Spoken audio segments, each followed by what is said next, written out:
It's confirmed.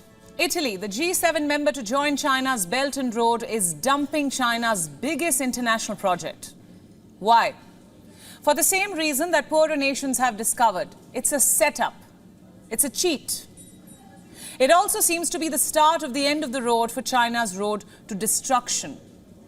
Most importantly, it is the ultimate humiliation for Chinese President Xi Jinping. BRI was his dream project, the highway to Chinese supremacy. And now it is staring at a dead end. Italy says the BRI has not produced the results we were hoping for. Poor Italy. It was wrong in hoping for results in the first place. Rome should have known better. Why do I say that? Because the BRI is paved with no good intention whatsoever. Its sole purpose is to expand China's influence through a debt trap, through coercion, forced cooperation, especially where vulnerable countries are concerned. BRI is all about weaponization of the global supply chain. It still evades me how countries were even sold by BRI's misleading roadmap. Better late than ever, there is finally a turn in the road. Italy is gifting China a Brexit on the 10th anniversary of the Belt and Road. Reports say the formal announcement is expected next month. This will be during Italian Prime Minister Giorgia Meloni's state visit to China. It will be interesting to see Rome's choice of words when it makes the breakup public. But for now, the Italian Foreign Minister Antonio Tajani says that Italy would prioritize a strategic partnership over a single deal. I'm quoting now, a strategic partnership involves all sectors, so it is more important than single bilateral agreements such as the Silk Road or Belt and Road, which so far is unsatisfactory in terms of exports and investment. That's what Italy is saying. These are Tajani's words. There is no point sugarcoating this humiliating breakup. Now, we all remember the sensational words that Italy's defense minister, Guido Crosetto, had used when talking about the BRI back in July. He called the BRI wicked. Let's go down that road for the sake of our amusement. Here's the quote. The choice to join the Silk Road was an improvised and wicked act made by the government of Giuseppe Conte, which led to a double negative result. A double negative result. We have exported a load of oranges to China. They have tripled their exports to Italy in 3 years.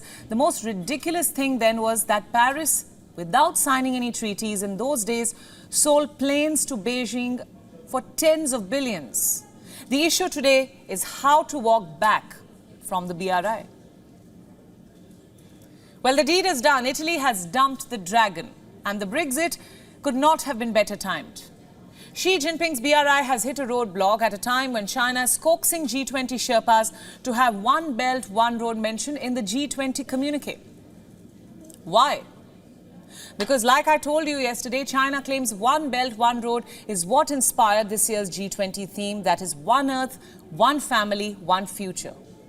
And hence it should be a part of the joint communication. Well, Italy's Brexit has dug potholes in China's my way or the highway attitude. It has reduced China's BRI pitch to a laughingstock. And it is Xi Jinping who has become the butt of the joke.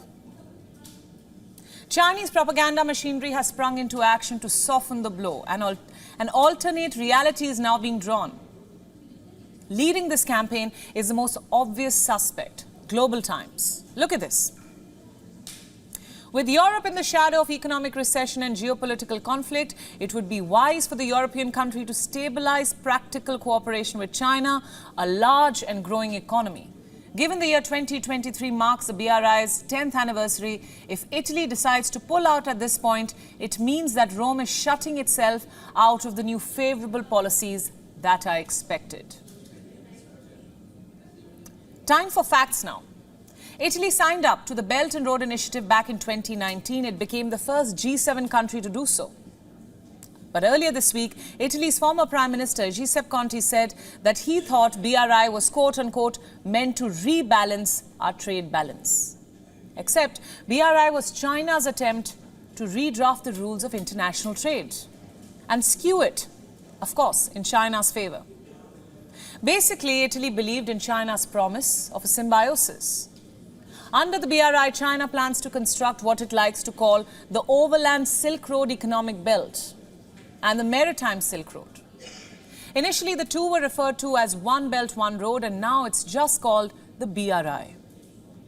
Xi Jinping insists the mega project will integrate more countries and regions into economic globalization. And Italy fell for his lie. But Rome has finally woken up 4 years later. For Italy, dumping the BRI is a road to recovery. And I have to say this, it's high time that other remaining BRI countries also do as the Romans do. And realize that China is a road hog and the BRI is a road to nowhere. In the last 10 years, at least 148 countries have joined the BRI or have shown interest in BRI projects.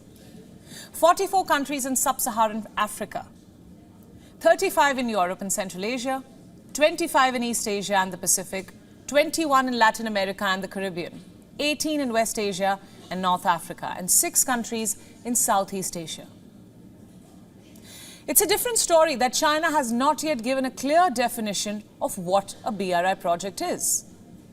Does BRI encompass everything that China does abroad, including local projects financed by Chinese banks? We don't know. Does BRI also include projects that have laborers given by Chinese contractors?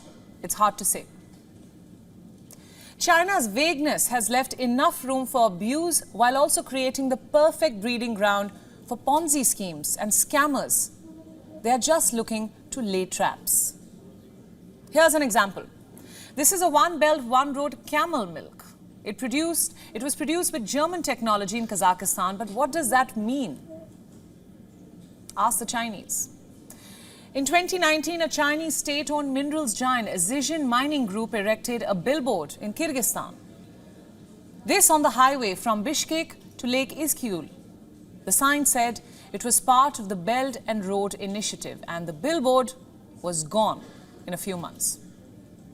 And Xi's website was scrubbed off BRI keywords. You see, in India, we say made in China is equal to questionable. Now you know why.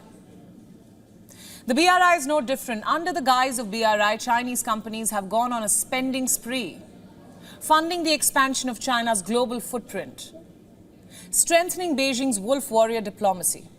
But to what end? And to whose benefit? Not yours for sure.